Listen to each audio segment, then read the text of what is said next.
دو مریض ہسپتال کے بستر پر لیٹے ہوئے تھے۔ ایک شخص بیٹھنے کے قابل تھا، اس کا بستر کمرے میں موجود کھڑکی کے پاس تھا، جبکہ دوسرا شخص پورا دن اپنے بستر پر لیٹ کر گزارتا تھا۔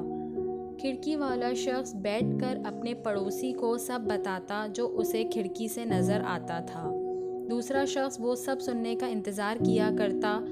کھڑکی سے ایک باغ نظر آتا تھا جس میں خوبصورت نہر بھی تھی۔ اس نہر میں بچے کھلونا کشتیاں چلاتے تھے۔ منظر بہت دل فریب تھا۔ کھڑکی کے نزدیک والا برابر لیٹے ہوئے شخص کو تمام تفصیلات بتایا کرتا تھا۔ لیٹا ہوا شخص تصور کی دنیا میں کھو جاتا تھا۔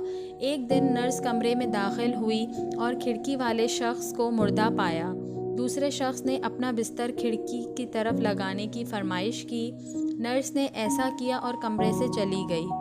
اس شخص نے کہنیوں کے بل مشکل اٹھنے کی کوشش کی تاکہ کھڑکی سے جھانک سکے، لیکن اسے ایک دیوار نظر آئی۔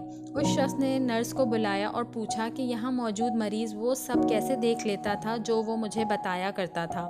نرس نے بتایا وہ شخص نابینا تھا اور یہ دیوار تک دیکھنے کے قابل نہیں تھا۔ وہ شاید دوسرے مریض میں زندگی کی لہر دوڑانا چاہتا تھا، اسے خوشی دینا چاہتا تھا۔ اپنی تکلیف بھول کر دوسروں کو خوشی دینے سے بڑھ کر دوسری کوئی خوشی نہیں۔